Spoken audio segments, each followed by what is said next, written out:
Good evening. Welcome to the Late Night Show with Jimmy Famill. I'm Jimmy Famill. This week, Nancy Burke met with Dimitri Garcia and convinced him to stop the vandalism. Here's what Kenny Goldwyn had to say. Well, unfortunately, foreign policy is something a little more complicated than anything one meeting can accomplish. So I would appreciate it if Nancy let me, the class president, handle some of the more long-term practical solutions. Thank you. There you have it. Practical long-term solutions. Who does he think he is, my marriage therapist? Well, anyways, the polls show a close race, and with the election coming up this week, his last chance to make up ground might be tonight's debate. Hold on, debate? What is this, me and my wife? So you're polling strongest on the west side of campus, those are the liberal arts students. So just really try to hit on phrases like passion and creative freedom. Okay, passion and creative freedom. Absolutely, I can do that. Penny is strongest on East Quad with the engineering students. They really see him as somebody who cares about the little guy. So just try to burst that bubble whenever you can. And business majors from the north and south, that's our swing group. So they're up for grabs. Okay, I will talk about things like responsibility and action. So like that. Perfect.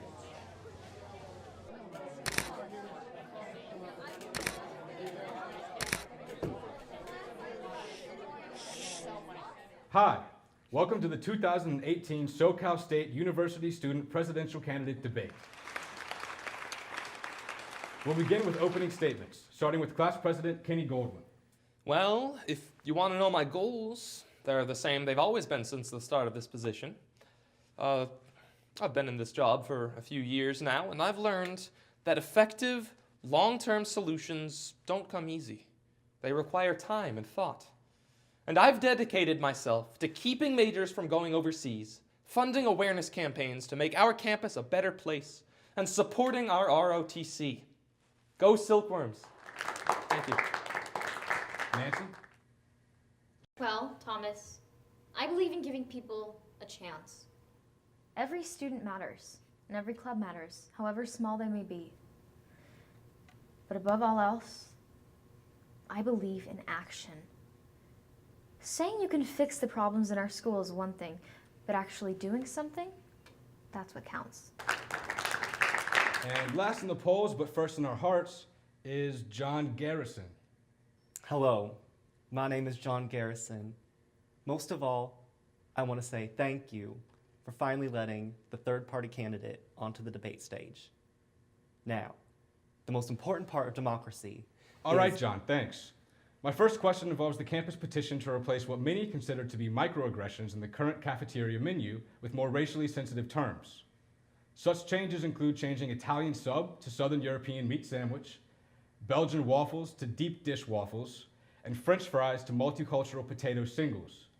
Kenny, do you support this? Thomas, I am proud to stand with the students in their quest for acceptance and equality.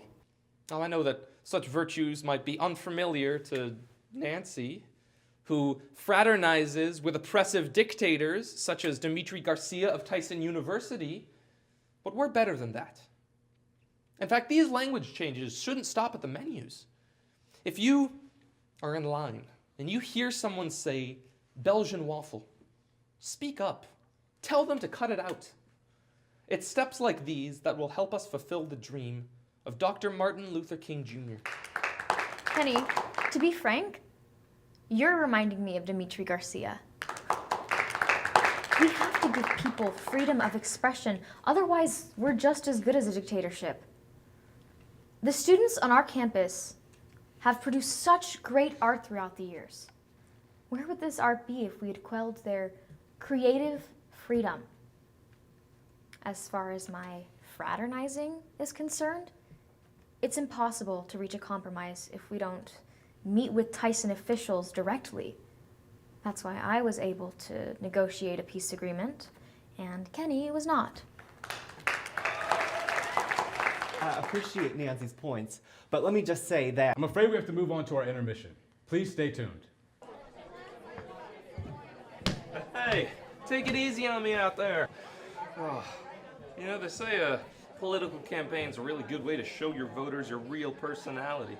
Well, I say the opposite, because my real personality wouldn't even get me elected as a school auditor. Don't you hate it out there? No, actually, I love it. It's not for me. You know, this whole idea that you say one wrong thing, boom, your entire political career over. And it happens all the time too, like Rush Phillips in '08. Well, I better get back to preparing for round 2.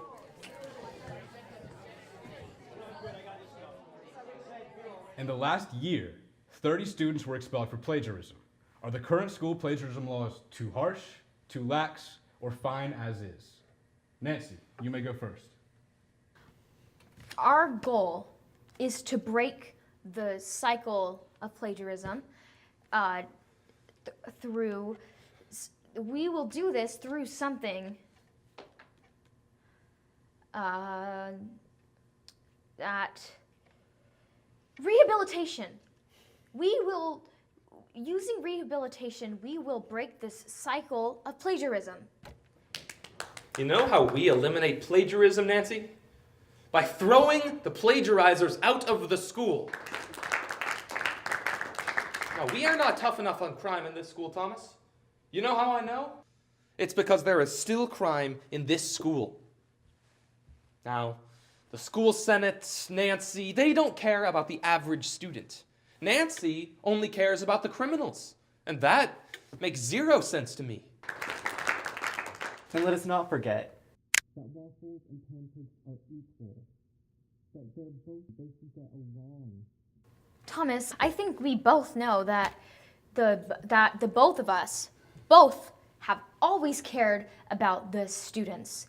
And from the beginning of my campaign, The main thing I want students to take away from this, the main thing is that I care about them. And I will fight for them if it is the last thing I do. It's now time for closing statements. Nancy. We can do some really great things if I'm elected school president. Once I arrive at the school capitol, I will work with the school senate, and we're gonna make some great changes. Just remember one thing on election day. Burke works. I respect Nancy, I really do. I think she makes me better. She pushes me to be the best candidate I can be. I don't think I'd be nearly as good a school president after this election without her. In reality, though, I don't need her to be great. This school doesn't need her. I need you, the average student. And we need each other. After all, it isn't one leader that makes a school great, but an entire student population. And I alone will lead you there.